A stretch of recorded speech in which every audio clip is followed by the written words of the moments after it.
Merci.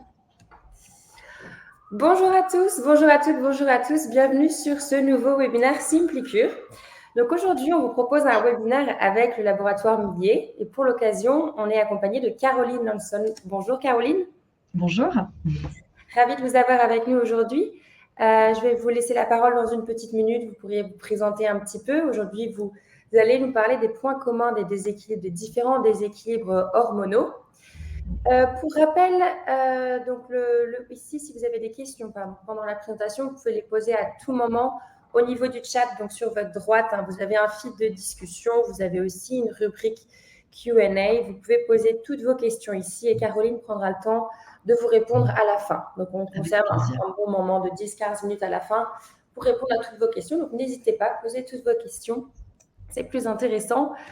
Et vous aurez bien accès aussi au replay dans l'après-midi. On vous partage tout ça directement sur la plateforme SimpliCure.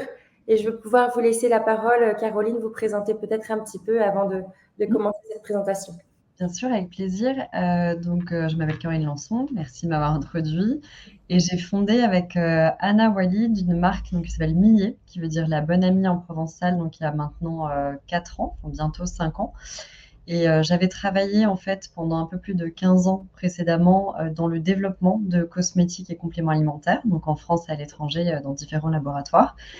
Et en fait, je me suis étonnée progressivement, puis aussi liée à l'âge, parce que c'est un petit peu avec Anna, à la veille de nos 40 ans qu'on a décidé de lancer la marque, on s'est étonné du manque d'accompagnement autour des problèmes hormonaux, notamment chez les femmes qui devenaient de plus en plus présents. Je pense que ce sera aussi un sujet chez l'homme, mais pour le moment, ce n'est pas notre sujet d'attaque. Et effectivement, on entend beaucoup parler depuis assez peu de temps des perturbateurs endocriniens, mais quand on regarde les stats au niveau des cancers hormonodépendants, au niveau des problèmes de thyroïde, voilà, il y a vraiment un déséquilibre homme-femme très présent, même de l'avancée de la puberté chez les jeunes filles. Donc on est vraiment dans une logique où on va avoir un changement sur un vrai sujet de société, alors même des femmes qui prennent de moins en moins la pilule ou des traitements hormonaux substitutifs. On va vraiment être dans une phase de changement très lourd au niveau de l'équilibre hormonal et on a voulu s'attaquer au sujet de la même manière que le faisaient un petit peu les endocrinologues, c'est-à-dire qu'on a discuté avec beaucoup d'experts et on s'est rendu compte qu'il y avait beaucoup de points communs, c'est ce qu'on va aborder à ces déséquilibres hormonaux. Et surtout, c'était une science des symptômes, c'est-à-dire d'aller regarder en fait quels sont les points communs sur différents symptômes pour se dire ah tiens là c'est peut-être un déséquilibre hormonal si à la fois j'ai de l'irritabilité, de la chute de cheveux, des problèmes intimes. Et donc c'est vraiment la logique qu'on a voulu adapter pour que les femmes se reconnaissent tout simplement parce que c'est avant tout voilà, une étude des symptômes qui permet d'identifier si on est en déséquilibre hormonal. Donc Millet a aujourd'hui une quinzaine de produits. On a fait une première levée de fonds il y a peu avec le groupe Pierre Fabre pour nous accompagner dans la R&D. Et vraiment, les deux mots-clés de la marque, ça va être la naturalité et la sécurité. C'est-à-dire qu'on fait très attention au tri des ingrédients et on va aussi choisir tout ce qui ne va pas interférer avec l'équilibre hormonal de manière nocive. Donc, on s'interdit par exemple les phytohormones et les perturbateurs endocriniens suspectés. Donc, voilà l'approche de Millet en nouvelle écologie du corps féminin. Je ne sais pas si tu veux que j'en dise plus à ce stade. Tu peux lancer la présentation. Ok, et ben j'y vais. On est parti. Je partage mon écran. Faites-moi juste signe si.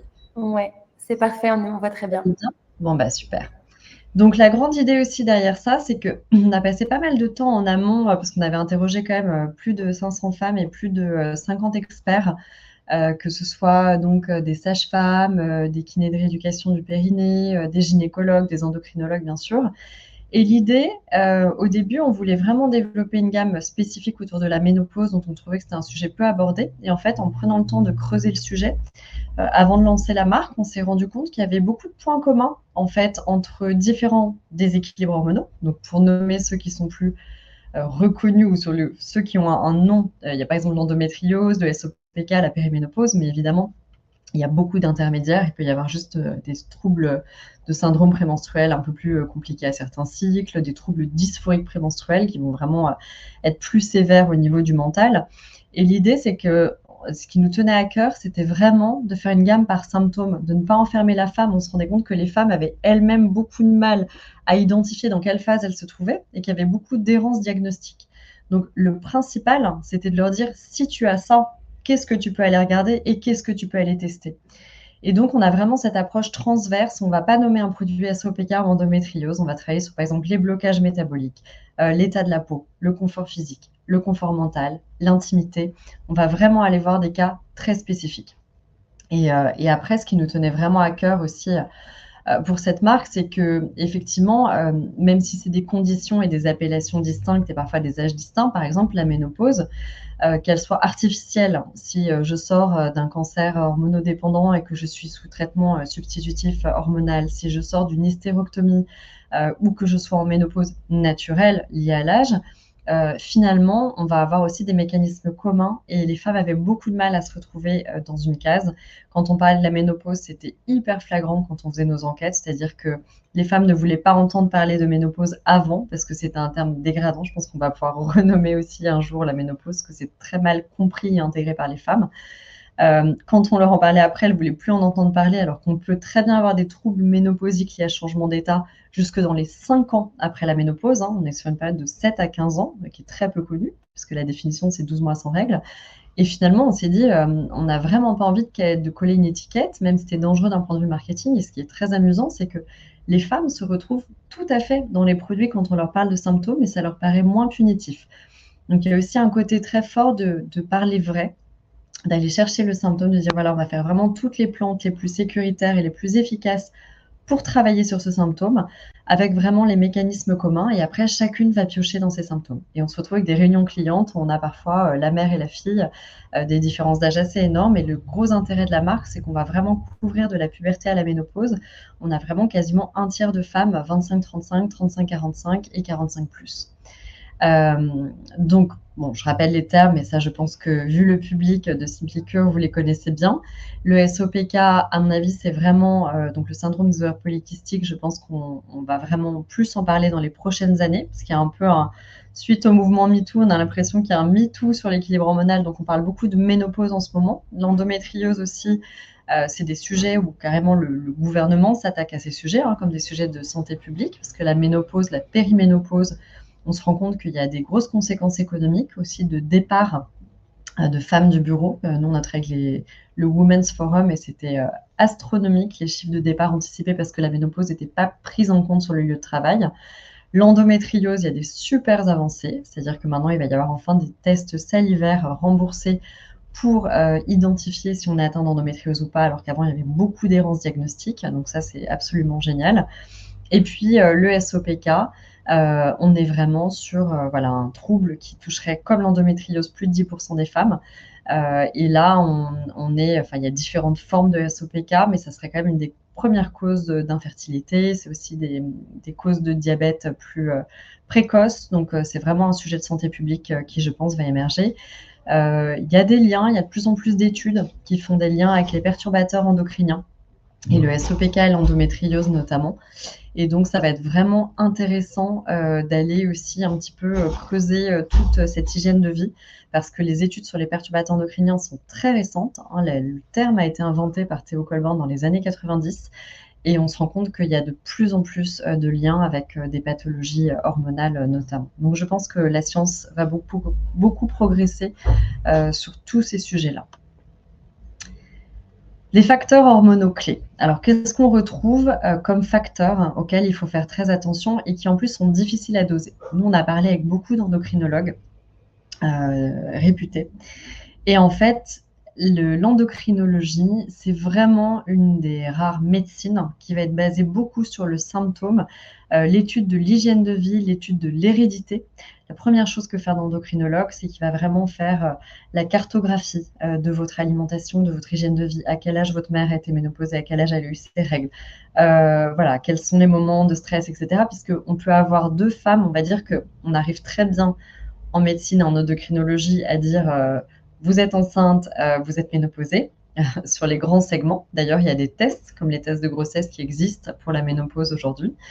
En revanche, l'entre-deux, on le sait très bien, au niveau des troubles de la thyroïde, au niveau, par exemple, des aspects cliniques, il y a deux femmes qui peuvent avoir exactement les mêmes taux d'hormones. Donc, on regarde toujours un taux d'hormones par rapport à l'autre, donc progestérone, oestrogène. Et il y en a une qui va très, très bien passer ce cap et une autre qui va être au bout de sa vie avec des grosses bouffées de chaleur, des inconforts pour dormir, du brouillard mental. Donc c'est vraiment avant tout l'étude des symptômes qui va être très importante. Et même dans les niveaux de fourchette, au niveau de l'hypothyroïdie, c'est très compliqué de vraiment bien mesurer certains types d'hormones, et notamment en période de périménopause où ça fluctue énormément. Donc c'est vrai que voilà, il y a beaucoup de choses, notamment autour de l'hyperœstrogénie, en parlant avec beaucoup de... Les tests salivaires pour l'endométriose sont prévus pour quand? Apparemment, ça serait dans 1 an, de ce que j'ai entendu, au plus tôt. Mais ils seront remboursés, justement. Ils ont décalé la mise sur le marché pour qu'ils puissent être remboursés. C'est une start-up française qui a créé ça, et donc ça va voir le jour bientôt. L'hyperœstrogénie, très important. Ce que peu de femmes savent, c'est que qu'on soit en endométriose, en périménopause, donc au début de la ménopause, quand les hormones commencent à baisser, ou sans avoir même ces pathologies, mais même SOPK, très souvent, donc c'est la progestérone qui va chuter d'abord. La progestérone, en plus, est vraiment une hormone qui peut être dégradée encore plus quand on est soumis à un stress récurrent, c'est-à-dire 80% de la population occidentale. Le fameux épuisement des glandes surrénales avec le stress, en fait, il faut savoir que quand ces glandes surrénales sont épuisées par un stress chronique, l'organisme a besoin de produire du cortisol. Et pour produire du cortisol, cette fameuse hypercortisolémie qui, par défaut, va créer un déficit de production de progestérone, pour continuer à produire les mêmes niveaux de cortisol, le corps va dégrader la progestérone en cortisol. Donc très souvent, même quand les hormones commencent à baisser et qu'on rentre en périménopause, on a la progestérone qui va baisser d'abord. Si c'est augmenté par le stress, vu que c'est vraiment, si je caricature, l'hormone calmante, on va très vite se retrouver en hyperœstrogénie. C'est-à-dire qu'on va avoir trop d'œstrogène par rapport à la progestérone, avec un ensemble de symptômes, par exemple, qui sont très significatifs. Des seins un peu tendus, des douleurs au sein. Si on caricature, les œstrogènes, c'est l'hormone qui va faire gonfler, c'est l'hormone de la rétention, c'est l'hormone qui va vraiment gonfler les tissus. La progestérone, c'est plus l'hormone calmante. Et en fait, on va avoir des phénomènes de seins tendus et douloureux, de ballonnement, souvent de l'irritabilité qui va avec l'hyperœstrogénie. Et aujourd'hui, on estime qu'à partir de 30-35 ans, il y aurait pas loin de 70% des femmes qui seraient en hyperœstrogénie. Et les approches classiques autour de la périménopause étaient de créer des béquilles avec des phytoœstrogènes. Nous, on a choisi une approche complètement différente, de dire on va vraiment aller travailler sur les causes racines et essayer de voir comment on peut soulager. Par exemple, en période d'hyperœstrogénie, il va falloir aller soulager les poitrines tendues, ou quand on fait de la rétention au niveau des jambes, par exemple, et qu'on va avoir des espèces de rétention d'eau au niveau des jambes, des problèmes de circulation qui sont d'ordre de vraiment de la congestion et de l'inflammatoire, et pas uniquement de la circulation. On va aller travailler les excès d'androgènes aussi, qui peuvent faire chuter les cheveux, au même titre que les hommes, les excès de DHT, notamment dans le cadre du SOPK ou de la périménopause. On va soulager le foie, parce que le foie, c'est vraiment la grande usine de recyclage des hormones. Et quand on a trop d'œstrogènes, on peut avoir des œstrogènes circulants, parce qu'il faut les dégrader de haut grade en bas grade. Tout ça va passer par le foie. Il va falloir aussi stimuler un bon système digestif pour les éliminer. Donc là, on va travailler aussi sur le microbiote, parce que les hormones sont aussi beaucoup liées aux variations de pH et donc de microbiote. Évidemment, travailler sur le stress, qui est le perturbateur endocrinien numéro 1, c'est bien compris, notamment qui va venir dégrader la progestérone. Donc là, avec des plantes calmantes capables de moduler notamment les niveaux de cortisol. Et puis on va beaucoup parler chez Millet d'autres choses que de gélules miracles. Ça veut dire qu'on est vraiment dans une logique. On développe de plus en plus de contenu, on travaille avec beaucoup d'experts. Donc vous verrez même sur le site, on a des programmes d'accompagnement avec des naturopathes. On développe une chaîne YouTube, on va interviewer beaucoup de gynécologues, d'experts de la santé. On va vraiment toujours être en recherche des nouvelles techniques en exercice physique, par exemple les exercices somatiques qui sont très intéressants pour baisser le niveau de cortisol et ne pas augmenter l'inflammation comme certaines pratiques sportives. Et puis évidemment, on va aussi regarder tout ce qui est insulino-résistance, qui pour moi est un trouble silencieux qui est vraiment très dangereux, notamment pour les femmes, parce qu'on met du temps à l'identifier et à le doser. Et c'est très lié notamment au SOPK et au blocage métabolique autour de la périménopause, on va en reparler. Et puis les neurotransmetteurs, parce que c'est pas que les hormones sexuelles, il y a notamment des troubles dysphoriques prémenstruels. On connaît des cas plus graves aussi au niveau du postpartum, mais il faut savoir que évidemment toutes ces hormones sont liées, et qu'on peut avoir à certains moments du cycle, notamment après l'ovulation, quand le taux d'hormones commence à chuter. Pour certaines femmes, il y a des liens très forts avec les récepteurs de dopamine, sérotonine, donc les hormones de la motivation et les hormones appelées un peu caricaturées en hormones du bonheur, qui peuvent avoir des effets très forts sur les troubles mentaux, et même des révélateurs de psychose dans certains cas. Donc, c'est important d'aller traiter tous ces sujets-là, par exemple pas avec des plantes calmantes, mais plutôt d'aller agir sur ces récepteurs pour augmenter leur sensibilité avec des plantes hyper intéressantes comme le safran, le griffonia, ce genre de plantes. Donc les points communs, on les a un petit peu listés avant, mais c'est effectivement cette inflammation chronique. Dès qu'on est en déséquilibre hormonal, qu'il y a une symphonie qui est un petit peu déséquilibrée, puisque les hormones, c'est les messagers du corps, et il y a vraiment trois grands systèmes dynamiques dans le corps. Si je caricature un peu, il y a vraiment le système nerveux, donc sympathique, parasympathique, les hormones et le microbiote. Et pour moi, c'est les trois grands systèmes qui vont vraiment avoir un rôle clé de jouer sur cette régulation et de comprendre les causes racines, parce qu'ils vont énormément interagir entre eux. On parle même de microbiote hormonal, œstrogénique, donc il y a vraiment des liens très très forts, et il faut vraiment aller soigner ces trois systèmes-là pour retrouver un état d'équilibre. Donc l'inflammation chronique, dès qu'il y a un déséquilibre, ça va se répercuter en inflammation, et on va essayer d'aller soulager les causes racines. Les dysfonctions métaboliques, l'insulinorésistance, donc finalement la résistance au sucre qui va pouvoir entraîner notamment tous ces fameux blocages métaboliques, mais aussi des problèmes liés à la fertilité. Donc il y a des pistes très intéressantes autour de certaines molécules. Le déséquilibre du microbiote, encore une fois, à chaque fois pendant un cycle, et encore plus fort en période de gros changements, tempêtes hormonales comme la périménopause, ou quand on a un trouble avéré comme le SOPK. Le changement, les variations d'hormones vont jouer sur le pH, et le pH va lui-même jouer sur l'écosystème de l'endroit. Par exemple, on n'a pas le même pH intime que le pH intestinal, évidemment, que le pH de la peau. Et donc, ça va jouer aussi sur le microbiote, donc l'équilibre en tant que tel. Donc, on va beaucoup travailler, que ce soit en soins ou compléments alimentaires, aussi sur cet équilibre du microbiote, en observant comment ça fonctionne et en étant toujours au pH physiologique, que ce soit en soins ou en soins intimes ou en soins de la peau. Et puis effectivement, travailler beaucoup le vieillissement hormonal lié au stress oxydatif et au cortisol, toujours à cette inflammation. Et on travaille beaucoup sur le foie et l'insulinorésistance. Alors pour moi, ça, c'est vraiment les grands piliers de l'équilibre. Alors, en symptômes qu'on va retrouver très fréquemment, il y a un petit diagnostic aussi sur notre site, c'est la fatigue chronique, les problèmes de sommeil. Alors très souvent en ménopause, moi j'aime bien différencier, parce que l'idée, quand c'est un trouble hormonal, c'est de les apprendre à bien décortiquer quel est le trouble exactement. Et par exemple, le sommeil perturbé en périménopause, c'est très rarement des troubles à l'endormissement. C'est plutôt des réveils plus tôt, ou alors les fameux réveils entre 1h et 3h du matin, souvent liés à des bouffées de chaleur et ou des sueurs nocturnes, qui sont aussi un signe de foie à soulager.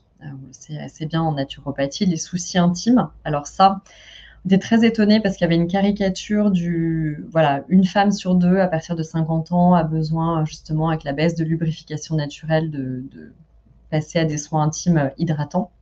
Et en fait, on s'est rendu compte qu'il y avait énormément de jeunes femmes concernées. Et notamment quasiment toutes les jeunes femmes qui souffrent de SOPK ou d'endométriose consomment très régulièrement des gels intimes et des lubrifiants. Et il y a une explosion des problèmes intimes dans les pays où on a ce que j'appelle une épidémie d'hygiène intime. Il faut quand même savoir que 90% du marché de l'hygiène intime sont des gels nettoyants. Or, tous les gynécologues et sages-femmes, on travaille avec une sage-femme qui milite, qui a écrit des livres là-dessus, qui a un bus des femmes pour éduquer, milite sur il ne faut pas nettoyer la zone intime avec des soins intimes, quels qu'ils soient, même s'ils sont au pH physiologique, même si il faut éviter, c'est décapant, la zone est anti-nettoyée, auto-nettoyante, pardon. Et donc, il faut nettoyer la vulvalo. Et pourtant, les 3/4 du marché, on était sur des soins intimes un peu décapants. Donc, nous, on a travaillé très différemment en faisant une brume intime beaucoup moins invasive qu'un gel intime à faire mousser, un gel intime hydratant, donc qui s'applique et qui reste en contact avec la muqueuse, et un probiotique intime ingéré. Et puis les répercussions sur la peau et les cheveux, qui sont trop peu connues. Mais en fait, il y a aussi des grandes catégories. Les imperfections hormonales adultes sont de plus en plus fréquentes. Et puis tout ce qui va être un petit peu soigner le bouclier cutané, être moins agressif avec sa peau. Il y a vraiment des approches très spécifiques. Et on parlait beaucoup, c'est marrant parce qu'il y a vraiment des approches très entérinées et souvent un petit peu fausses. Par exemple, on a beaucoup valorisé la chute de cheveux hormonale chez l'homme, qui est bien connue, avec voilà, la fameuse ce qui peut se dégarnir au niveau des golfes et sur le dessus de la tête. C'est très peu connu chez la femme. Nous, on a enquêté avec la clinique du cheveu à Paris. Et en fait, il y a de plus en plus de problèmes de chute de cheveux hormonale chez la femme. Donc, ils sont aussi liés à la DHT, ce dérivé de la testostérone, qu'on va retrouver chez l'homme, même si c'est en moindre mesure et moindre dosage chez la femme. La femme, elle va plutôt avoir tendance à s'éclaircir autour des raies, puis aussi un petit peu les golfs comme les hommes, et avoir d'abord le cheveu qui s'affine. Mais c'est très peu connu. Et donc, les femmes, la plupart du temps, vont aller se retourner vers des compléments alimentaires en pensant qu'il y a un déficit en zinc, en fer, je ne sais quoi, alors que très souvent, c'est mécanique et il va falloir entretenir ce cuir chevelu et lutter contre la DHT. Donc, on essaie vraiment de creuser chaque sujet en profondeur et d'apporter une réponse très spécifique, appropriée à la problématique. Il y a des conséquences, donc nous, comme je disais, en étant des cercles du Women's Forum, il y a des conséquences hyper fortes sur la santé des femmes, sur le bien-être des femmes, à tel point, vous avez vu récemment des débats sur le congé menstruel. Nous, on discute aussi avec une députée en ce moment, mais il y a beaucoup de réflexions sur comment on accompagne mieux les femmes en postpartum, comment on accompagne mieux les femmes en périménopause sur le lieu de travail, avec des départs anticipés massifs. Et il y a même des nouvelles mutuelles qui se créent pour justement mieux intégrer notamment des soins de médecine intégrative autour de ces zones, de ces périodes. Voilà, on est vraiment dans une phase où on sent que le monde de la santé va de plus en plus intégrer cette zone d'inconfort qui peut être vraiment très perturbante pour les femmes et voir comment on peut mieux anticiper à tous les niveaux. Et là, je pense qu'il va y avoir un regroupement de la santé classique et de la médecine intégrative de plus en plus fort autour des problématiques féminines. Sachant que niveau études et médecine, il y avait très peu de femmes intégrées dans les études cliniques.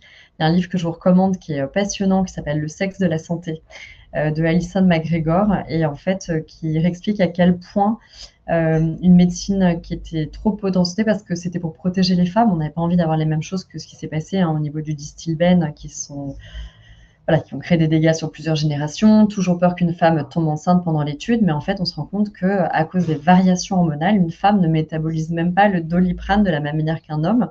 On a quand même découvert que certains médicaments anti-diabète et anti-cholestérol, comme des statines, pouvaient augmenter de 70% les risques de diabète chez les femmes ménopausées. Donc là, on va être obligé peu à peu de tiers de femmes dans les études cliniques, et avec des dosages, des coûts plus élevés, parce qu'au lieu de doser une fois dans le mois comme un homme pour la plupart des études, on va devoir doser 5-6 fois dans le mois. Mais en tout cas, ça va être très intéressant d'élargir ce panel, parce qu'on se rend compte que au-delà d'un poids, un homme et une femme, notamment à cause des hormones et des cycles hormonaux, une femme a plus de variations hormonales en quelques mois qu'un homme dans toute une vie, impacte beaucoup. Donc le nom du livre, c'est « Le sexe de la santé » de Alison McGregor. Donc nous, on milite beaucoup pour une prise en charge intégrative. Comme je vous le disais, on ne va vraiment pas être bloqué, on fait ce qu'on peut parce qu'on connaît. Il faut toujours travailler sur son métier de base à l'origine. Donc moi, je maîtrisais très bien la cosmétique, j'étais névrosée des perturbateurs endocriniens suspectés. Je pense qu'il y a beaucoup de choses à faire là-dessus et on est ravis de s'être rapproché du groupe Fabre, parce que c'est un des seuls qui nous a pris au sérieux en disant tout le monde sera obligé d'être sans perturbateurs endocriniens suspectés dans quelques années. Il y a de plus en plus d'études qui montrent l'impact des cosmétiques sur la santé. On le sait très bien au niveau des professions comme les esthéticiennes, les coiffeuses. Elles ont beaucoup plus de troubles métaboliques et de troubles hormonaux parce qu'il y a des effets cocktails, d'être soumis au lac, au vernis, à toutes ces choses-là.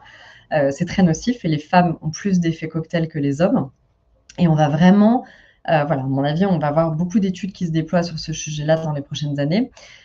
On a vraiment ce niveau sécurité, ça on en reparlera, sur notamment la manière dont on veut traiter les phytohormones. Et donc, on lutte vraiment pour gérer ces 3 piliers que sont le stress, l'alimentation. Donc le stress qui va aller avec l'activité physique, l'alimentation qui va être vraiment la base de tout. Ça ne sert à rien de prendre des compléments alimentaires si on se nourrit n'importe comment à côté. Et évidemment, une supplémentation très ciblée. Donc nous, il y a vraiment, on a des des grandes catégories d'ingrédients qu'on a identifiées. On va toujours aller chercher la molécule, l'ashwagandha, on va prendre le KSM-66, je pense que vous connaissez, mais on va toujours aller chercher la molécule la plus objectivée qui a fait l'objet de plus d'études, et on va beaucoup étudier surtout les interactions entre les plantes. Et on travaille vraiment main dans la main avec beaucoup de gynécologues, des centres de santé, des cliniques. Et on est assez défenseuse aussi parce qu'on trouve qu'on a vraiment raconté tout et n'importe quoi sur le traitement hormonal substitutif, sur les thérapies hormonales, qu'il y a beaucoup de choses qui ont progressé ces dernières années, qui ont progressé en contraception. Donc, on veut aussi avoir un discours très ouvert là-dessus. On n'est pas du tout anti-hormones et tous nos traitements sont compatibles. C'est ça qui est intéressant. Donc notre mission, pour la récapituler, c'est vraiment cette écologie de la puberté à la ménopause, écologie du corps féminin en disant voilà les produits avec le moins d'actifs toxiques ou décriés. Moi, j'ai travaillé en bio et en conventionnel et je voulais vraiment avoir cette troisième voie où bien sûr on est bio, ce qui pour moi est un prérequis, mais on va aller beaucoup plus loin au niveau d'anticiper, d'être sur des formules ouvertes et d'éviter les perturbateurs endocriniens. Je vous disais, pour moi, c'est un sujet qui est vraiment un sujet de santé publique qui est hyper important. La peau est le plus grand organe du corps, donc en fait, c'est pas du tout anodin, un soin non rincé. On va accompagner sur les différents symptômes. Aujourd'hui, on a identifié 3 grandes catégories. Tout ce qui va être confort physique et mental, qu'on va aborder beaucoup avec les compléments alimentaires. Tout ce qui va être autour de l'intimité et les répercussions sur la peau et les cheveux. Donc, sans perturbateur endocrinien suspecté, je le répète, mais sans phytohormones. Pourquoi sans phytohormones? En fait, c'était très important pour nous de prendre le moins de risques possible. Donc, on fait aussi attention, évidemment, à toutes les plantes qui peuvent avoir trop d'interactions avec des traitements. Donc, pour ne pas citer le pépin de pamplemousse, le chardon-marie, on se les interdit. Mais au-delà de ça, on s'interdit les phytohormones parce que dans le cas d'errance diagnostique, comme c'est souvent le cas quand on regarde, et puis même quand on a un cancer hormonodépendant, généralement on ne le sait pas du jour au lendemain, ou 7 ans d'errance diagnostique en moyenne sur le SOPK, l'endométriose, on s'est dit c'est pas logique de faire des produits avec potentiellement des phytohormones, des béquilles, sachant qu'on sait très bien que sur des femmes européennes, parfois ça va agir dans le mauvais sens, ça dépend étroitement du microbiote. Donc on va vraiment vouloir être la safe place, c'est-à-dire qu'au pire le produit ne vous fait pas autant bien que ce à quoi vous attendiez dans les délais auxquels vous attendiez, mais au moins qu'il ne fasse pas de mal et qu'il puisse être compatible avec des traitements hormonaux, des traitements suppressifs. Et c'est pour ça qu'on a travaillé main dans la main avec ces médecins en disant voilà, il faut vraiment qu'on ait les produits les plus sûrs possibles en dosage. Donc ça, c'est vraiment un point clé de la marque. Et évidemment, la performance, on parle de la sélection des actifs, des dosages, c'est vraiment, notamment en micronutrition, c'est vraiment la clé. Et ensuite, il y avait vraiment ce côté simplicité, minimum de contre-indications, les études qu'on renforce. On est en train de lancer une étude clinique aussi avec Pierre Fabre sur la partie intimité. Donc, on a envie d'apporter plus de preuves à un marché qui en a besoin et qui parfois était vraiment avec des standards assez bas, notamment autour de l'intimité. Il y a vraiment aussi cette côté de sortir des produits punitifs. En pharmacie, on trouvait que très souvent, c'était très punitif. J'ai plein d'exemples comme ça. Je travaillé 15 ans dedans, mais voilà, les oméga 3, par exemple, personne. Tout le monde sait qu'on manque d'oméga 3. Il y a des études dramatiques sur la dénutrition de nos cerveaux aujourd'hui, le manque d'oméga 3. Et pourtant, les femmes notamment ne prennent pas forcément beaucoup d'oméga 3 parce que ces gélules de poisson, le fait de se dire « Ah, je fais du bien à mon système cardiovasculaire et mon immunité », bon, dans une routine de compléments alimentaires qui devient de plus en plus importante, ça ne trouve pas une place très sexy, on n'a pas envie d'y retourner. Et donc voilà, nous, on essaie de tourner ces produits, on l'a créé sous forme d'huile à ingérer à base d'huile d'algues, mélangée avec des huiles d'argousier, d'astaxanthine, un complexe breveté sur l'alopécie androgénique, donc les chutes de cheveux d'origine hormonale. Et en fait, il y a tout de suite un côté bonne mine, on sent l'effet sur les muqueuses, on sent l'effet sur la peau avec le côté bonne mine, il va y avoir un effet où ça va très vite renforcer les ongles. Donc on essaie vraiment en fait, c'est des produits très santé à la base, mais qu'on va vraiment tourner pour intégrer dans la routine de manière satisfaisante, sensorielle et finalement plus cosmétique. Et on pense que c'est très important parce qu'un produit qui marche, c'est d'abord un produit que les femmes ont envie d'utiliser et envie d'y retourner. Donc voilà, vous pouvez répéter les plantes que vous ne mettez pas dans vos produits. Oui, chardon-marie et pépins de pamplemousse, par exemple. Il y en a d'autres. On s'interdit les isoflavones de soja. On s'interdit en fait les plantes. On fait un gros screening, on fait des dossiers. On travaille en partenariat avec l'AgroParisTech Et on fait vraiment des dossiers pour isoler en fait les effets de chaque plante, tous les cas de nutrivigilance qui remontent, et évidemment les interactions possiblement médicamenteuses ou voilà, des choses qui peuvent booster. Donc tous les plantes qui ont trop de contre-indications ou qui sont trop remontées en termes de nutrivigilance, on se les interdit. Donc voilà, on fait énormément on travaille de plus en plus, on fait des brochures par exemple qu'on distribue maintenant aux sages-femmes et dans des salons gynéco. Donc le chardon-marie, je fais juste un petit aparté, ça peut interférer avec pas mal de traitements médicamenteux. C'est une plante qui a pas mal de... C'est une super plante sur la détox, mais il y a trop de contre-indications pour nous. On s'interdit le gâtillier. Toutes les plantes qui ont trop de contre-indications et qui doivent vraiment être prises dans un cadre plus d'accompagnement médicinal ou avec une naturopathe, nous on se les interdit parce qu'on se dit qu'on est en vente grand public. Donc à ce titre-là, on veut vraiment être le plus sécuritaire possible. Donc voilà, l'importance de sensibiliser les patientes. On va vraiment, voilà, on creuse, comme on vous dit, les études cliniques. Nous, on est passionnés par ça et on a vraiment envie d'aller apprendre plus loin, donc de travailler de plus en plus main dans la main avec des cliniques, des sages-femmes et des gynécologues. Et c'est vraiment notre spécificité. On ne travaille pas avec un pharmacien ou je ne sais pas quoi. On a un vrai comité scientifique qui s'est monté plusieurs années avant de démarrer, qui n'arrête pas de se développer. Et on pense qu'il y a énormément de choses et de recherches à faire dans le domaine. Ce qu'on avait constaté aussi en développant et en discutant avec tous ces experts, c'est qu'effectivement, les approches, moi quand je travaillais par exemple il y a 10 ans dans les compléments alimentaires chez Florence Nature, on avait vraiment des approches très systémiques. La ménopause, c'était bam, on a des problèmes de bouffée de chaleur, on va mettre du trèfle rouge, des isoflavones de soja. Bon, éventuellement, on fait une version avec phytohormones et sans phytohormones pour éviter les contre-indications. Mais on était vraiment dans des logiques un peu béquilles, c'est-à-dire, ah tiens, les hormones baissent, on va essayer de remplacer les hormones ou d'aider à moduler. Nous, on a vraiment une approche sur les causes racines, comme j'essaie de vous dire, en amont, c'est-à-dire qu'on va vraiment regarder quels sont les modulateurs hormonaux, qu'est-ce qui va créer, par exemple, quand on a une baisse de mental pendant les cycles fortes, qu'est-ce qui va créer ce stress, ces problèmes de sommeil, qui va être aussi lié à des compulsions alimentaires parfois, des variations d'humeur très fortes. Et ben, on s'est rendu compte que c'était cette fameuse, cette modulation des récepteurs à la dopamine et sérotonine. Donc, on va vraiment aller regarder, en fait, à ce niveau-là, quelles molécules peuvent agir sur la qualité des récepteurs dopamine sérotonine. Donc, on a créé un super magnésium avec 3 formes de magnésium, donc bisglycinate, malate, citrate, du safran, du griffonia, de la rhodiole, qui vont vraiment agir sur les taux de dopamine, sérotonine, la sensibilité des récepteurs, et puis les vitamines du groupe B qui sont essentielles.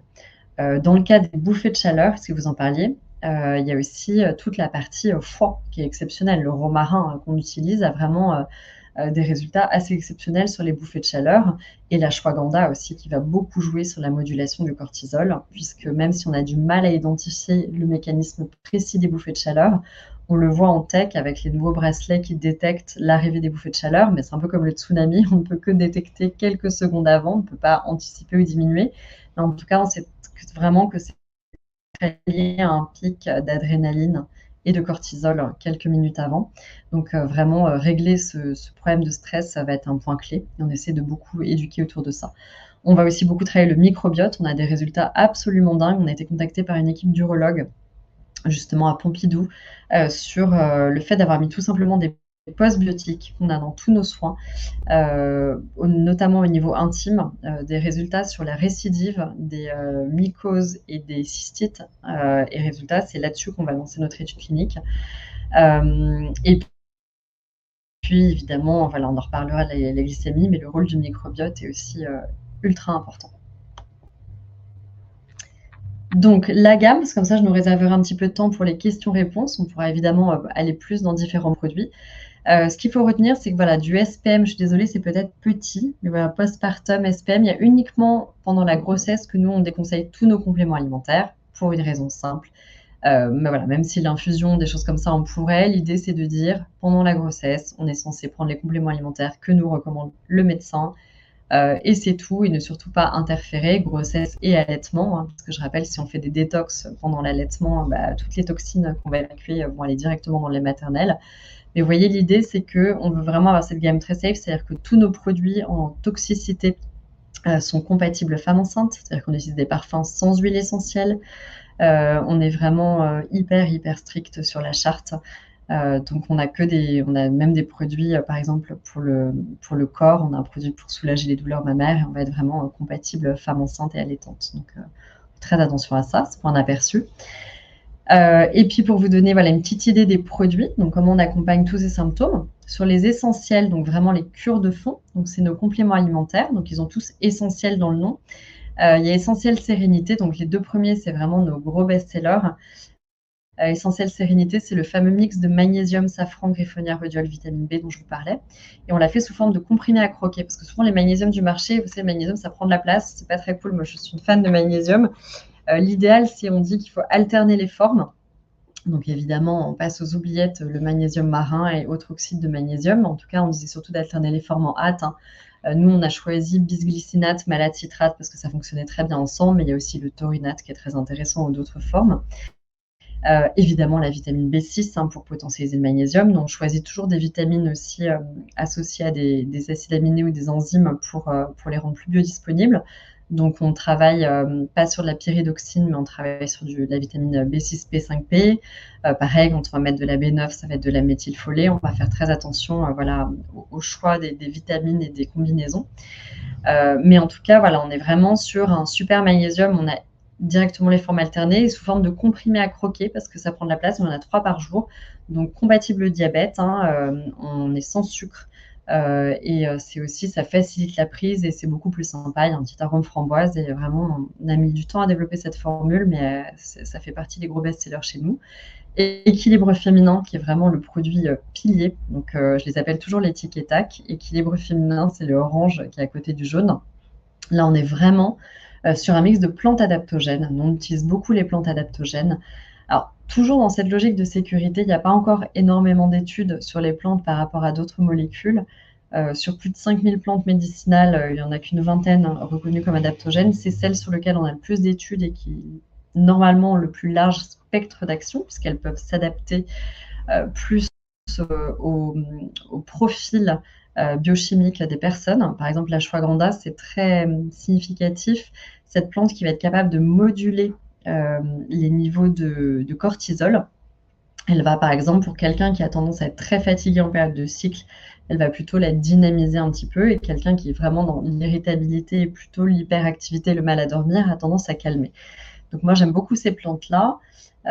Et voilà, les débats récents qu'il y a eu sur l'ashwagandha, enfin nous, on a écrit des choses, étaient vraiment, sont avérés vraiment assez factices. Précaution d'emploi avec le produit à base de magnésium. Oui, il y a une précaution d'emploi. Alors déjà, de prendre à distance du thé et du café, ça on le dit comme tous les magnésiums pour favoriser la biodisponibilité. Et surtout, ce n'est pas compatible avec les antidépresseurs. Merci de le resignifier. Le safran est une molécule sur laquelle il y a des études hyper intéressantes versus les antidépresseurs. Et en fait, les deux vont s'attaquer au même récepteur. Alors, insuffisance rénale, non, pas de niveau de dosage. On est à 70% de magnésium. Nous, on n'a pas de contre-indication là-dessus sur l'insuffisance rénale. En tout cas, c'est une plante qui est hyper intéressante parce que on va vraiment être, en fait, on a des psychiatres qui l'utilisent en sevrage antidépresseur. Quand les gens commencent à diminuer les doses et veulent progressivement se sevrer, en fait, il y a un spectre plus doux, comme les phytoestrogènes versus les hormones de synthèse. On est un peu dans le même système et il y a vraiment des études hyper bluffantes. Mais en tout cas, il faut éviter de prendre en même temps que les antidépresseurs. Donc, équilibre féminin, on est sur un mélange d'ashwagandha, mélisse, romarin, B6, B9. Lui, c'est vraiment le produit champion. Le premier, c'est le champion de la sérénité, donc du confort mental. Donc, troubles dysphoriques prémenstruels, les gens qui ont tendance à avoir des fringales, des compulsions alimentaires, des difficultés à dormir, à passer en mode système nerveux parasympathique. C'est vraiment, voilà, avec le magnésium et les autres plantes, qui va beaucoup aider. Équilibre féminin, il va évidemment jouer sur le stress comme tous nos produits. En revanche, il va beaucoup travailler sur le confort physique, avec notamment le romarin et la mélisse qui vont être antispasmodiques. On va jouer sur le foie, donc ça va beaucoup aider au niveau des bouffées de chaleur, au niveau du sommeil, des sueurs nocturnes. Et on va jouer sur les douleurs mammaires aussi, pour des gens comme ça. Parfois, il y a des améliorations au niveau de la peau, des petits kystes qu'on peut avoir. Donc, on est vraiment sur le produit à la fois régulation émotionnelle, parce que c'est au cœur de l'équilibre hormonal, mais vraiment aussi sur la partie confort physique. Les femmes vont dire, tiens, j'ai le ventre moins ballonné, les seins moins tendus, mes règles, c'est la première fois que je me fais surprendre par l'arrivée de mes règles, j'ai moins de bouffées de chaleur. C'est vraiment notre pilier confort physique. Est-ce qu'on a travaillé sur la période de la puberté, installation des règles? Alors, ouais, douleur au ventre, humeur variable. Oui, on en reparlera, alors notamment au niveau des soins. Enfin, on a des super gels. Nous, c'est surtout des dosages en compléments alimentaires. Ce sont des dosages par rapport au poids. Donc, il faut faire minimum 40-45 kilos. Sinon, il faut baisser les dosages voilà, pour les utiliser. On a quelques ingrédients qui sont interdits en dessous de 16 ans. Mais bon, c'est essentiellement le poids dans ces cas-là qui va être important. Donc oui, on peut donner très souvent, moi j'ai des femmes qui donnent par exemple la moitié des dosages à leur adolescente pour commencer et voir déjà si ça fait un petit peu d'effet. Il n'y a pas de contre-indication majeure, évidemment, il ne faut pas donner trop jeune et je vous reparlerai au niveau des cosmétiques, il y a des choses hyper intéressantes. On a un gel qui est absolument exceptionnel pour soulager les douleurs au ventre, les douleurs au sein, les seins qui poussent, pour les jeunes filles notamment. L'infusion, ben voilà, on va dessus. L'infusion, elles peuvent tout à fait prendre l'infusion aussi. C'est une infusion à base de mélisse, camomille, achillée, millefeuille et cassis qui va être très antioxydante et qui va soulager aussi ponctuellement les ballonnements. Ce qui est intéressant sur cette infusion, c'est que moi, j'en ai un petit peu marre avec la mode des infusions, parce que je trouvais que c'était parfois cher payé pour des choses pas très dosées et parfois compliquées à utiliser par rapport à des compléments alimentaires où on va beaucoup travailler la galénique, le dosage. Donc, c'est une infusion qui a un brevet HTVE, ça veut dire on va triplement concentrer les plantes. Donc, ça veut dire, vous le verrez tout de suite, hein, l'odeur, on peut même l'infuser à froid en moins d'une minute. Donc, très vite, ça prend de la couleur, de l'odeur. C'est une infusion voilà, qui est vraiment très concentrée, ce qui fait qu'on n'a pas besoin d'infuser pendant 8 à 10 minutes à 85 degrés, d'en prendre 3 par jour. C'est vraiment un sachet, c'est l'équivalent de 3 sachets, donc on a des dosages proches des compléments alimentaires et on peut l'infuser à chaud, à froid en moins d'une minute. On va vraiment avoir le totum, l'ensemble des bienfaits de la plante. Voilà, on a le essentiel flore intime et intestinale, qui est un complexe breveté de pré-probiotiques et de cranberry. Donc, on a l'inuline et on a un complexe breveté sur la récidive des candidoses, vaginoses et mycoses qui fait vraiment des émules, quoi. Donc, ça, c'est un super produit. Essentiel peau et cheveux, qui est un petit dernier né. Donc, ça, c'est vraiment mes super oméga 3. L'idée, c'est, vous voyez, je vais vraiment m'attaquer aux plantes. Donc, voilà, le super magnésium, mes super plantes adaptogènes, mes plantes concentrées en infusion, le super probiotique et les acides gras. Parce que l'avantage, c'est de pouvoir cumuler. Vous savez, c'est toujours compliqué de cumuler beaucoup de plantes entre elles. En revanche, quand c'est les grandes familles, les acides gras avec les plantes ou les probiotiques, c'est des choses qui peuvent se cumuler. Et surtout, on va vraiment travailler sur une grande famille de produits. On sait que les probiotiques, quand on les mélange à trop de plantes, les actions, les effets sont plus controversés. Donc, nous, on se focalise vraiment par grande famille d'ingrédients. Et donc là, c'est nos fameux oméga 3 titrés EPA et DHA à base d'huile d'algue, parce que tous nos produits sont véganes, je ne l'ai pas précisé. Argousier, donc l'huile d'algue, moi j'aime beaucoup les algues parce que finalement c'est vraiment ce pont entre le monde animal et végétal. On va retrouver, on sait très bien que les oméga 3, il en faut d'origine animale et végétale pour vraiment avoir les bons apports. Et ça pour moi c'est un sujet de santé publique, les oméga 3, pour avoir une bonne biodisponibilité. Et donc l'huile d'algue est le seul végétal qui permet d'avoir des titrages intéressants en EPA, DHA.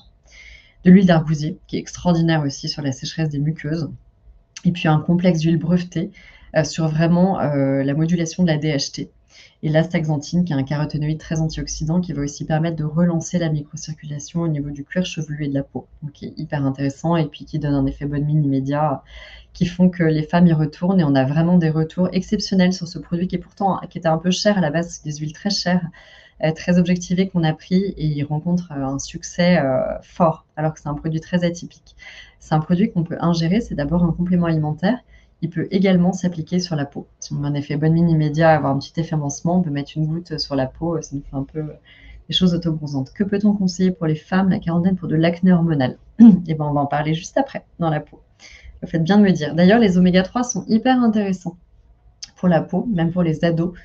Et sur l'acné, parce que je rappelle que le premier lubrifiant de la peau, le premier hydratant, c'est notre sébum, et que plus notre sébum, moins notre sébum, est riche en oméga 3, donc en bons acides gras déséquilibrés, plus sur la peau, naturellement, va favoriser la prolifération de la bactérie B. acnes. Plus on a un sébum équilibré et riche en oméga 3, moins on va avoir de la bactérie P. acnes qui va être capable de former ces fameux kystes et cette inflammation.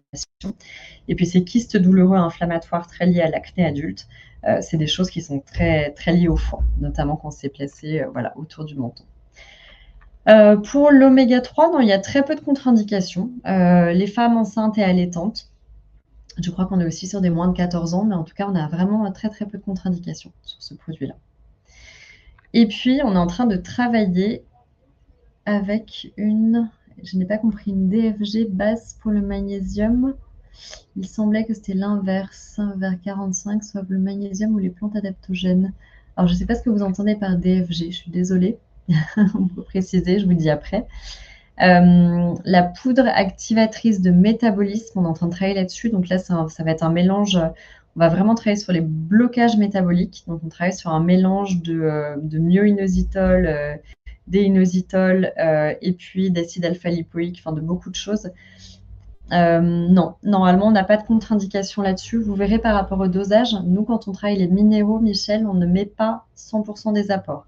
On dit que l'alimentation, on travaille une partie, et comme les minéraux peuvent être pro-inflammatoires, on travaille toujours sur des dosages, que ce soit même l'ashwagandha ou voilà, dès qu'il y a des études un petit peu plus poussées là-dessus, ou le magnésium. Donc, il n'y aura pas de problème avec des débits de filtration glomérulaire. Le produit a-t-il des contre-indications? Ça, je pourrais vous reparler en détail, mais vous verrez qu'on a celui sur lequel on a le plus de contre-indications, ça va être l'élixir détox. Dès qu'on fait une détox forte avec des plantes concentrées, il y a plus de contre-indications, mais honnêtement, à part le sérénité sur la partie antidépresseur et effectivement la partie, sur le détox, où là, il y a pas mal de contre-indications quand on a des problèmes rénaux, quand on a des problèmes d'hyperthyroïdie et autres, on a très peu de contre-indications sur nos produits. On fait très attention à ça. Et puis, on va travailler aussi sur un super produit sur la densité des os de l'articulation et de la peau. Donc, à horizon 2025, donc prochainement.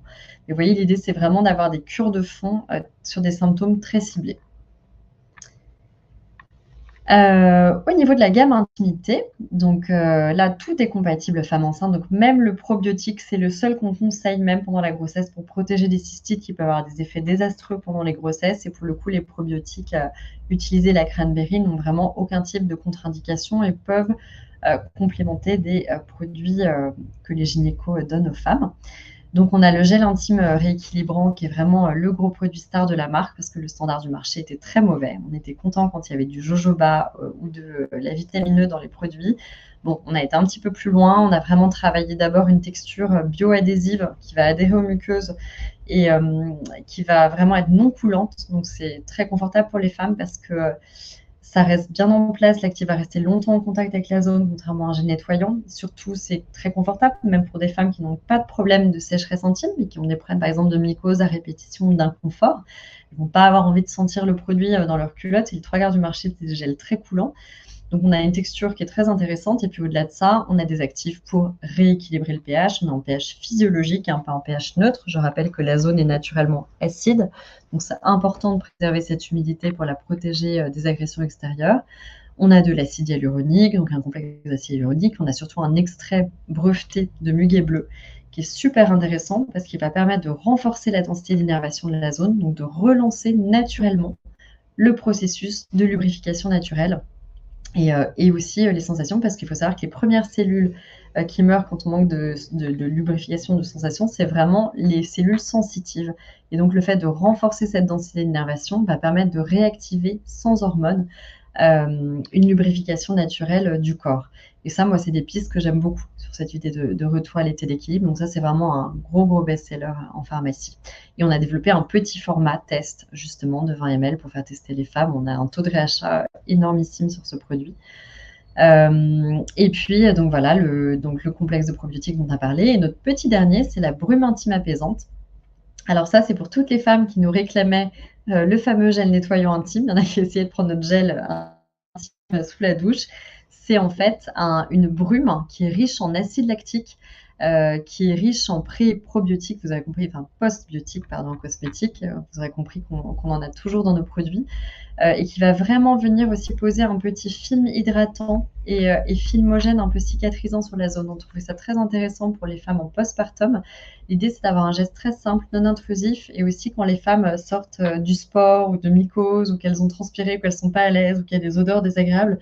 C'est vraiment l'idée, c'est de remplacer le geste plus écologique et plus agressif des lingettes ou de la toilette intime, de le remplacer par une brume. Donc voilà, c'est très nouveau, mais on est ravis d'avoir développé et ça rencontre déjà un grand succès chez nous. Ensuite, donc on a montré l'intimité, le confort physique et mental. On a la partie soins capillaires. Alors moi, j'ai beaucoup perdu mes cheveux, donc c'est un des premiers produits qu'on a lancé.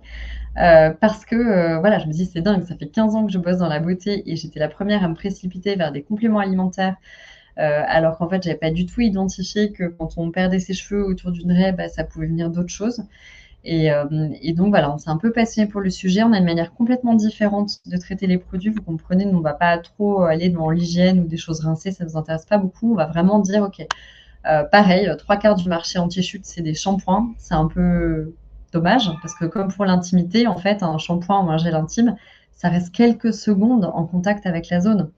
Alors que pour vraiment agir, la molécule, elle doit vraiment être non rincée, rester en contact. Donc on a travaillé un sérum cheveux qui va vraiment venir booster. Donc on a toujours un complexe objectivé, là, le complexe de pousse de pois qui est breveté, qui va vraiment venir relancer la microcirculation au niveau du cuir chevelu, qui va créer un effet frais, donc qui est parfaitement non graissant pour des cheveux très fins et délicats. Donc en fait, les femmes adorent parce que ça donne envie de masser, d'avoir cet effet frais avec le menthol. On va exactement savoir où on en a mis. On a développé une petite brosse en accessoire aussi massante pour les aider à prendre.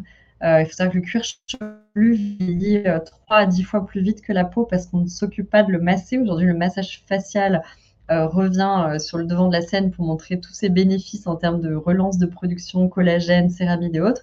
C'était très peu connu au niveau du cuir chevelu et les 3/4 des problèmes de chute de cheveux d'origine hormonale, c'est lié à un blocage de la microcirculation au niveau du cuir chevelu qui fait que les nutriments essentiels n'arrive pas au bulbe, donc le terreau du cheveu. Parce qu'on a tous des cheveux programmés jusqu'à 120 ans.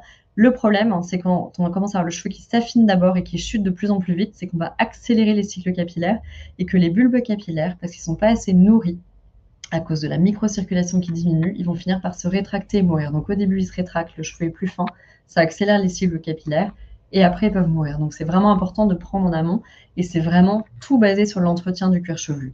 Donc on va vraiment travailler ces sérums qui vont venir masser et qui restent donc sans rinçage, qui vont travailler la microcirculation entopique du cuir chevelu.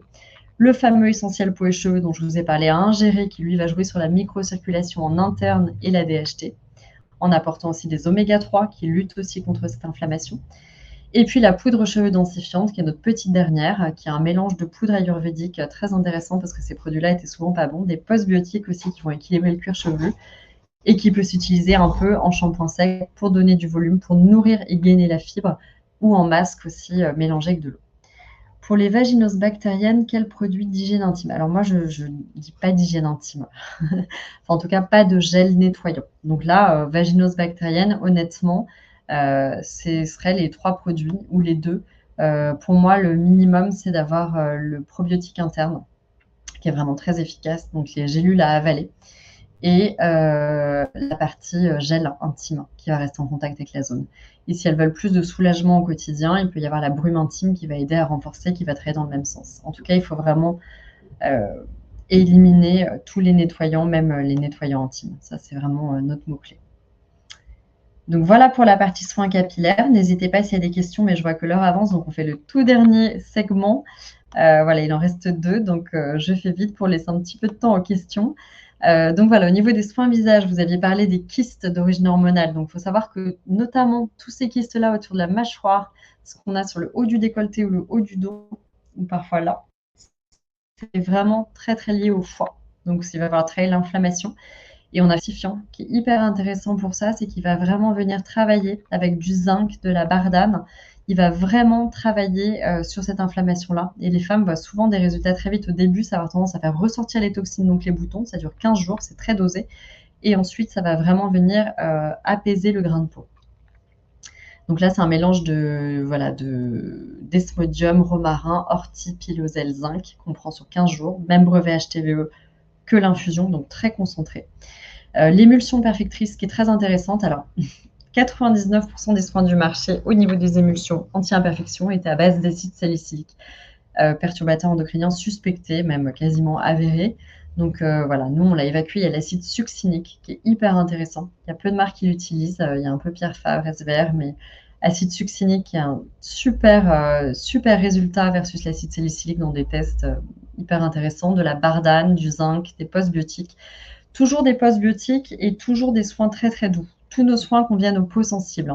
On va vraiment travailler dans le sens de la peau. On a vu que sur des soins qui étaient riches en alcool ou en parfum, uniquement avec du linalol, limonène, géraniol, en fait, parfois, le bouclier naturel de la peau pouvait mettre jusqu'à 3 heures à se reconstituer. Donc, on est dans cette même logique, que ce soit pour la peau, pour la zone intime. Nettoyez moins. On travaille beaucoup avec des dermatos.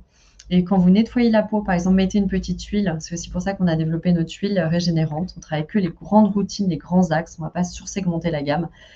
Qui est aussi très riche en postbiotiques. On a la bardane dans les deux cas, dans l'émulsion et l'huile, qui va être vraiment aussi riche en postbiotiques. L'extrait d'avoine, que j'aime beaucoup. Et l'idée, c'est vraiment d'aller renforcer le microbiome cutané, d'aller protéger ce microbiome cutané au lieu de le décaper, comme dans les années 80. Donc on dit rincez-vous moins la peau. Si possible, on ne se lave pas le visage le matin, on se lave le soir avant de se coucher, comme la douche. Et si on peut appliquer une petite huile, on sait maintenant qu'il ne faut surtout pas avoir des eaux micellaires, des soins trop agressifs. On est vraiment dans cette logique de préserver l'équilibre, donc préserver le bouclier cutané. Et très souvent, le premier retour qu'on a sur ces 2 soins visage, c'est des femmes qui disent déjà, je vois, j'ai la peau plus douce au bout d'une semaine. Pourquoi elles ont la peau plus douce? Parce que le bouclier cutané fonctionne mieux et qu'on arrête d'agresser la peau avec des routines à rallonge. L'essentiel peau et cheveux, dont on a parlé tout à l'heure, qui lui vraiment est un boost d'hydratation en interne, qui prépare la peau au soleil, qui donne un effet bonne mine, et surtout on voit très rapidement, parce que sur les cheveux, quand même, il faut souvent 2 à 3 mois pour voir les effets dans la durée. On voit très vite le cheveu un peu plus brillant et tout, mais sur l'effet anti-chute, ça ne se fait pas du jour au lendemain. Il faut attendre au moins un cycle. Mais sur les ongles, on voit un effet assez dingue très rapidement. Et puis, on est en train de développer aussi un sérum unifiant anti-taches et un baume nourrissant pro-collagène, plutôt pour 2026, pour renforcer un peu sur des problématiques, notamment le solaire, sur lequel il y a beaucoup de produits assez toxiques. Donc, on veut vraiment se positionner sur des gestes très simples, faciles d'utilisation pour que les femmes puissent l'appliquer au bon moment. Par exemple, je déjeune en terrasse. C'est à ce moment-là qu'il ne faut pas hésiter, sans avoir l'impression de se démaquiller, de mettre son bon sérum solaire adapté avec des actifs anti-taches qui sont très intéressants. Et puis les soins essentiels, on parlait tout à l'heure pour les adolescents, donc je reviens là-dessus. On a une crème déodorante douce aussi qui est très intéressante. Qui est super en format. En plus, il y a des gens, ça peut vraiment faire crème corps. Il y a des gens qui l'utilisent sur les mains. Des gens qui ont tendance à avoir les mains moites. On ne transpire pas tous complètement au même endroit. Oui, aucun produit qui soit ne doit être utilisé en gel intime. Il faut vraiment laver la vulve à l'eau. Si vous voulez, on a tout un guide hormonal, enfin un guide qu'on a fait là-dessus. On a fait toute une brochure sur les gels intimes qu'on donne aux pharmaciens, aux sages-femmes. C'est catégorique. Dans toutes les études et chez les gynécologues, on nettoie la vulve à l'eau. Tous les soins intimes sont déplacés. En fait, il faut éviter absolument. Et puis, pensez juste à une chose en bon sens, c'est que un soin intime, si on met de l'acide lactique, des super ingrédients, ça va rester 2 secondes en contact quand on va nettoyer. Donc, ça va plus avoir de côté décapant que de côté traitant.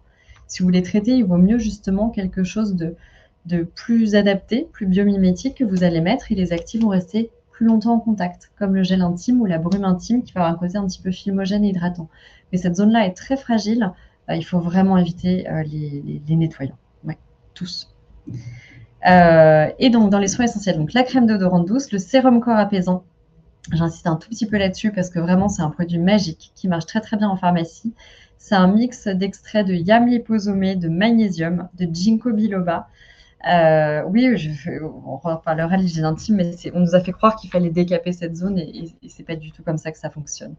Mais c'est très ancré sociétalement. Donc il y a de l'arnica, du yam liposome et du magnésium, c'est sous forme de sérum. Donc en fait, il y a suffisamment de glissant pour qu'on puisse masser les seins, le ventre, parfois l'arrière du dos pour des femmes où ça retentit souvent sur des utérus rétroversés. Les douleurs menstruelles peuvent retentir dans le bas du dos.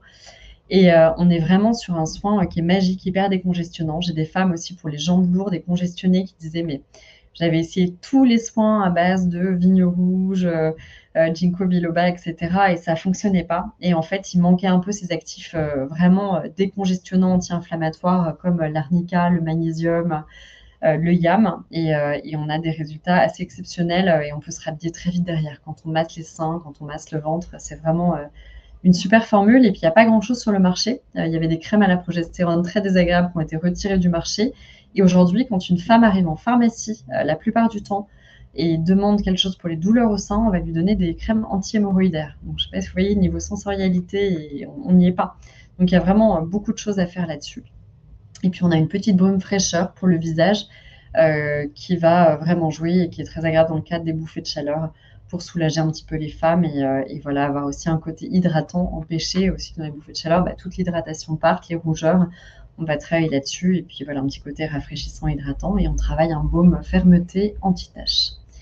Voilà, j'en ai fini. Je sais que j'ai beaucoup parlé, donc on voulait juste vous expliquer un peu cette approche globale interconnectée et maintenant je suis dispo pour vos questions. Écoute, je te remercie pour la présentation. Je pense que les questions, tu as un petit peu répondu au fur et à mesure, ce qui est très bien. Après, je laisse aux participants le temps de poser encore quelques petites dernières questions. Pendant ce temps, moi, je prends 2 petites minutes pour présenter rapidement la plateforme Simplicure qui propose les webinaires ce midi. Je vais vous montrer où trouver les produits milliers, surtout sur la plateforme, parce qu'ils sont bien sûr disponibles. Donc, n'hésitez pas, si vous avez encore quelques questions, comme ça, après, Caroline pourra vous répondre dans une minute. Avec plaisir. Alors, du coup, je veux simplement vous partager mon écran pour vous montrer comment fonctionne la plateforme Simplicure, qui est une plateforme qui est réservée aux professionnels de la santé, qui vous permet en fait tout simplement de faire des recommandations de compléments alimentaires à vos patients. L'idée, c'est que sur cette plateforme, vous retrouvez donc 130 laboratoires, vous retrouvez également les produits milliers. Vous pouvez créer une reco pour un patient ou une patiente avec des produits de différents labos si vous le souhaitez. Envoyez juste un lien par mail directement et le patient n'a plus qu'à faire une seule commande. Donc, c'est plus simple pour vous et pour vos patients. Donc là, ici, on est sur la page d'accueil. Ce que je voulais vous montrer simplement ici, c'est là que vous allez retrouver cet après-midi sur la gauche le replay du webinaire. Si jamais vous êtes arrivé un petit peu en retard ou si vous voulez revoir ce webinaire, vous aurez accès au support aussi pour retourner sur les points importants de la gamme, par exemple. Pour créer une recommandation, c'est très simple. Vous allez sur Nouvelles recommandations. Vous allez sélectionner le client ou patient à qui vous souhaitez l'envoyer et vous ajoutez des produits. Donc, on est à plus de 2100 produits aujourd'hui. Ça fait beaucoup, donc vous avez quand même plusieurs filtres pour naviguer plus facilement sur cette gamme. Et donc, si on veut retrouver les produits que Caroline vient de nous présenter, vous allez pouvoir sélectionner par marque, par exemple, ici, les produits milliers. Donc, si jamais il y a des références que vous souhaitez ajouter au catalogue, vous pouvez nous le demander aussi. Pour l'instant, on a 9 références de chez Millet, donc on a abordé aujourd'hui. Si vous voulez le recommander, c'est très simple. Vous allez tout simplement cliquer sur « Ajouter » et ça va l'ajouter à la recommandation digitale en quelque sorte que vous allez pouvoir directement. Donc voilà, là, j'ai mis 2 produits. Dès que vous cliquez sur « Envoyer », votre patient a reçu sa recommandation par mail et n'a plus qu'à passer commande. Donc, c'est très simple d'utilisation. Vous pouvez également faire bénéficier de réductions à vos patients, à vos clients. Donc, c'est toujours intéressant. Je vais juste passer sur tous les points importants que je devais aborder. Sinon, j'oublie toujours des petites choses. Donc, voilà, c'est plus simple pour vous. Vous avez l'accès à 130 labos et plus de 2100 références. Ça va vraiment augmenter en plus l'observance, tout simplement, de vos patients parce que c'est plus simple pour eux. Donc, automatiquement, il y a plus de chances qu'ils suivent vos recommandations. Vous gagnez un temps fou et vos patients gagnent du temps aussi, bien sûr. C'est entièrement gratuit. Je vais vous partager, si jamais vous ne connaissez pas encore, ou si vous n'êtes pas encore inscrit, je vous partage le petit pop-up ici. Si vous cliquez sur « Inscrivez-vous », vous aurez directement accès à la plateforme et vous pourrez vous inscrire automatiquement.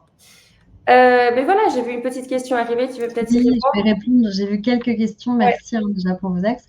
Alors, pour l'hirsutisme, ça reprend. C'est très intéressant parce que c'est un axe qu'on a creusé.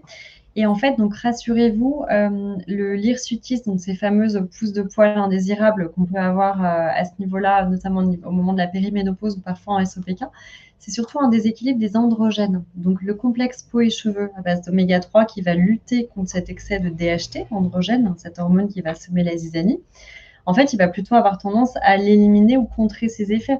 Donc comme ça, c'est la partie androgène qui est stimulée et qu'on va lutter contre. Et en fait, on va justement aussi lutter un peu contre ça du même coup. Ça va pas du tout favoriser cette pousse-là, puisque ce ne sont pas les mêmes mécanismes. C'est les androgènes qui vont favoriser l'hirsutisme, et ce ne sont pas du tout... donc, en fait, c'est les androgènes contre lesquels on lutte, notamment dans ce produit. Voilà. Après, c'est vraiment des problématiques spécifiques. Des gens qui ont de l'hirsutisme, généralement, c'est quand même des extraits d'androgènes assez poussés. Donc, je sais qu'il y a des traitements vraiment très spécifiques, comme des androcures et des choses comme ça, parce que ça veut dire que ça a quand même atteint un certain niveau de dominance en androgène. Un produit que les psychiatres utilisent, c'est le Essentiel Sérénité, tout à fait. En tout cas, n'hésitez pas. Moi, ce sera sur ce lien-là. Je pourrais répondre s'il reste des questions au séminaire, c'est ça? Si jamais moi je les vois arriver, je pourrais de toute façon vous les envoyer. Mais je pense que de toute façon, comme je vois dans les messages, la présentation était ultra claire et surtout vous avez bien pris le temps de présenter tous les produits. Donc ça, c'est top. On a eu toutes les indications essentielles sur les formulations et leurs différents bienfaits. On a hâte de voir les nouveaux produits aussi arriver pour l'année prochaine. Et puis, vous pouvez voir tous les tests sur notre site. On a une espèce de glossaire des ingrédients très détaillé sur les actifs et non actifs, sur les résultats des tests qu'on fait sous contrôle médical. Donc, vous avez plein de choses sur Simplicure. Le site est hyper bien fait, mais si vous avez besoin de choses supplémentaires, n'hésitez pas à vous référer au site où il y a beaucoup d'informations aussi. Et je serais ravie de répondre à toutes vos questions. Oui, Carrette, l'androcure, bah oui, ouais, l'androcure, ça peut créer des hirsutismes, tout à fait. Et de l'acné. Et sur la perte de poids, il y a un truc très intéressant, on en reparlera sur les blocages métaboliques, mais aujourd'hui, il y a des mix de molécules autour de myoinositol, déinositol, du chrome et acide alpha-lipoïque qui vont être super intéressants sur les blocages métaboliques et notamment les excès d'androgènes. Ok, je te remercie. Merci à vous tous d'avoir été présents à nouveau ce midi. Vous aurez l'accès au replay dans l'après-midi si jamais vous voulez réécouter, revoir un petit peu tout ça. Vraiment, je te remercie Caroline pour toutes les explications. C'était hyper clair. Et je vous souhaite à tous une très belle après-midi. Au revoir. Merci, bon après-midi. Au revoir.